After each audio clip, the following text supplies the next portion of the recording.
Hey everyone, thank you so much for tuning in to today's video. Today's video is going to be a chit chat type of plan with me video, and we are going to be discussing travel planning, but particularly travel planning on a budget. So if you're interested in this video, stay tuned.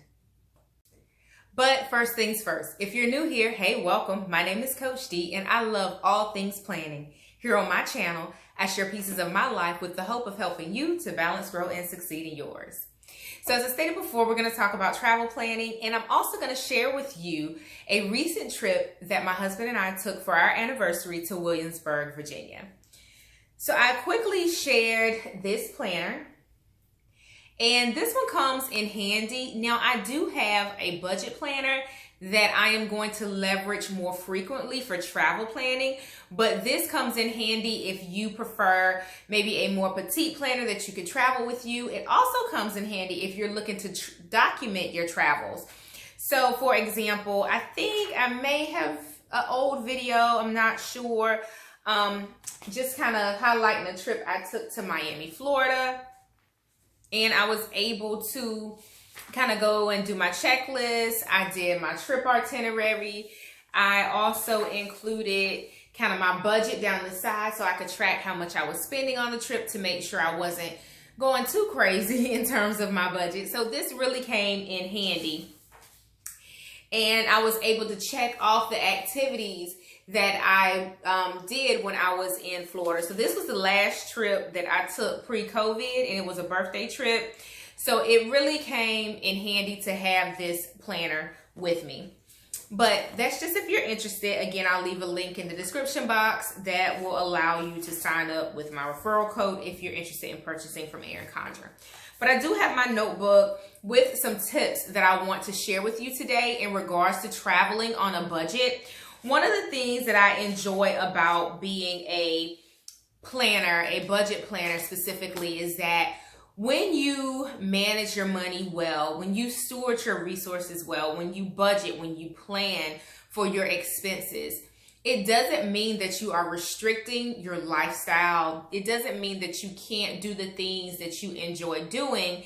It just means that you come up with a plan so that you'll be able to enjoy the things that you enjoy. That's what life is about to some extent, making sure that we are able to live it and live it to the fullest. And we don't want to find ourselves so strict, so uptight when it comes to our money that we're not truly enjoying the life that God has given us and blessed us with. So I'm looking through my notes. Where is it? I made a few notes somewhere in here. This is what happens when you have a full notebook. But like I said, we recently went to Williamsburg, Virginia, and it's a great travel destination for families and for couples. I wouldn't recommend it as like a solo destination. I guess it could be if you enjoy maybe history, if you enjoy the wineries, which we'll talk about here in a bit. So maybe it's a good solo destination if those are the types of things that you enjoy. But for solo trips, there's other destinations that might be a little bit better. But as a couple's trip, this was a great trip. So here are my 3 tips in terms of making sure that you are able to budget for and enjoy your travel. So tip number 1 is to remain flexible with your destination. When we were planning this particular trip, initially we were going to Norfolk waterfront, and the goal was to take, the kids to visit family, and then we would carry on throughout the rest of the travel to go to our destination. So initially it was Norfolk, Virginia for the waterfront, which has really grown and developed quite a bit. And we wanted to go there, but I waited pretty late to try to get the hotel, and the prices skyrocketed. I mean, guys, like the prices went up and the rooms were selling out. So we had to do like the nicer suites and things like that. So it took it out of our price range. So if you're flexible enough to say, okay, well, where's another destination that we can go to maybe nearby, or maybe we can pivot and adjust, that allowed us to save some money. So no, it wasn't the original place that we wanted to go, but we ended up with a great trip that was affordable. We actually booked the Westgate Williamsburg Resort. And it's a timeshare resort. So if you're not into getting pitched to when you pull up at the check-in, I don't recommend it. If you're like, no thank you, I'm fine, I'm good, and you want a good place to enjoy, then I do recommend that resort in terms of its location. The location for it was phenomenal. So that's where we ended up staying, and that's my first tip, to remain flexible with your destination. I'll also share, when I was making the decision to go to Miami for my birthday, what was it, last year, I was flexible. I knew what my budget was in terms of my airline ticket and how much I was willing to pay in terms of hotel accommodations. So it was a wild card. I just put in some locations in my flight watcher, and that's what I went with. When Miami started pinging to say, low fares, that's where I travel, and it turned out to be a great trip. So if you're flexible with your destination, you can really save money and really enjoy some dope locations that you may not otherwise have thought of. Tip number 2 is use coupons. Yes, y'all, you can use coupons at restaurants, particularly if you're going to a more tourist heavy destination. You can get the little pamphlets, the little brochures. Sometimes you can go to the tourism board and get things mailed to you, and they'll send you a brochure that oftentimes will come with coupons. But that'll help you to pre-plan your meals, to pre-plan your destinations based on where you have coupons for. Naturally, of course, look at the reviews on maybe TripAdvisor, Google search, do the reviews and things like that to help you determine if it's really a place that you want to eat to, because just because it has a coupon doesn't mean the food is good. But it'll give you an idea of where you can maybe eat, sometimes where you can shop, some tourist activities that you can maybe enjoy, sometimes putt-putting, depending on the tourist destination. You might have coupons for the activities such as that. Those come in handy in terms of saving money, particularly if they're things that you would do otherwise or anyway when you are there. So coupons are a lifesaver, especially when you're traveling to more of the tourist destinations. And even if you're going to different towns, look on maybe online to see if you can get discounts, or if you can get kind of early booking, early reservation savings and things like that. But there are ways that you can save when you are traveling. So those are my 2 tips, and I touched on tip number 3 a bit, but I'll share it as well. Plan ahead with options. So if you're more spontaneous, hey, I get it. You don't want to be so strict to saying I'm going here at 10 to 11 and blah, blah, blah. I get it.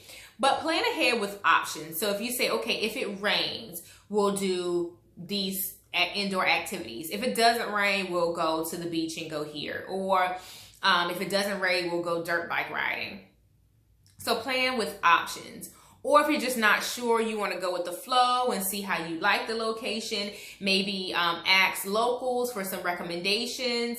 Still factor that into your itinerary so that you'll have options when you get there, because you don't want to be bouncing around. If you're Ubering, you certainly don't want to bounce around. You want to have a more structured plan so that you're not racking up bills and things like that for transportation.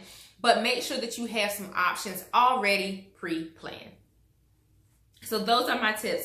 And let's get into what we did in Williamsburg, Virginia. I know the slogan or the motto for Virginia is for lovers. And I've truly enjoyed my trips to Virginia, whether we've gone as a family to Busch Gardens or King's Dominion, or, with this particular trip, my husband and I just went solo. But we really enjoyed our trip to Virginia. So we started off day 1, just kind of getting settled into our unit, our timeshare unit, or our hotel. It's not a hotel, it's more of a resort, I guess you would say.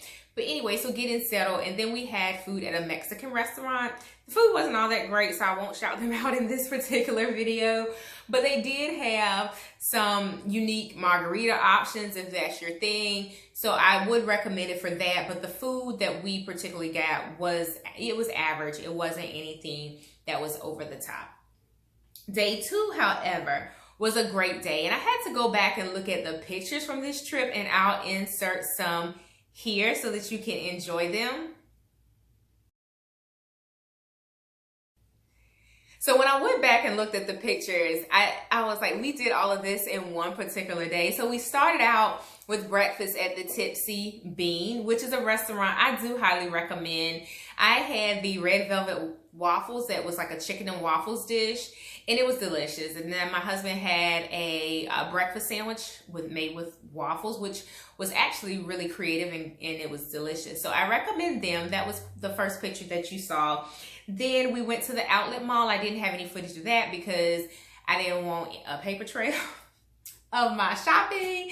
But anyway, so we went to the outlet mall that's in Williamsburg. Sadly, some of the places that I wanted to go to had shut down, probably due to COVID. I'm assuming that's what it was. So they used to have a Burberry outlet, but they had closed down. So anyway, that was a nice little break in the day to go to the outlet mall and to go outlet mall shopping. And then we went to the Williamsburg Winery. So that is definitely a gem. You can schedule tours. I highly recommend that you go online and book your tours in advance, because we did not do that, and they do not take walk-up tours. They are booked out weeks in advance. So make sure that you go online and you book your tour if that's what you're interested in. But we just went to the patio. They have a pavilion, and it's like open. It has a covering, but you can sit outside on the deck, or you can overlook some of the vineyard, and you can enjoy the flight or different flights of wine. You can also order the bottles. If you want food, you do have to walk over to the restaurant and place your food order, and then they'll call you on your phone and you'll come get it. I'm not sure if that was just a COVID precaution that carried over with the operation, but they do have that option, and it was really peaceful. The day was a little bit cloudy when we went, but it was absolutely beautiful, really peaceful, and just a great experience. There are other wineries in Williamsburg that you can visit, but that one is the one that was close enough to us, and it had really good reviews from what we could see. I mean, granted, most places have mixed reviews, but you get what I'm saying. We felt comfortable with going there, and the atmosphere was really nice. We concluded that particular day at a Thai restaurant, which is right beside the Westgate Resort in Williamsburg. Hands down, the best Thai food that I've had in a while. Now, granted, I do want to go to Thailand, so I'm pretty sure when we get to that point, maybe we'll have something that really just blows our mind in terms of the cuisine. But that restaurant was delicious, and it was called Lanna Thai Cuisine, and again, it was located right next to the resort. So we walked over, enjoyed our meal, and we walked back. Now, that place had a booming takeout steady flow that night that we went there, so I really pray that their business continues to thrive. But the location was great in terms of being right next to the resort, and the food, again, hands down, was delicious. The next day was a Sunday, and it was time to come back home and to conclude our trip, but it was a great trip nonetheless. We had breakfast at, one of the breakfast spots. There's plenty of them to choose from. I'm not sure which one would be the better option, but the place we went to was packed. I mean, they had a line out the door. So we went up the street a little bit to another place, and the food was okay. I wonder if the other restaurant had the crowd and the long line because the food was just phenomenal or that much better. So anywho, that's our trip in a nutshell. When we planned for this trip, we did account for our budget and making sure that we ate at establishments that were conducive to what we were willing to spend. And then when we went to the winery, we both purchased a flight. It's like a tasting. So we didn't purchase the bottles or anything like that. Although looking at the menu, the bottles were not all of that expensive. So if you're interested in wineries and vineyards, then I highly recommend it. And I don't think that it would break the bank. So, all right, guys, if you were traveling to Williamsburg, based on what I shared, what would be your favorite place or thing to do? Leave me a comment and let me know.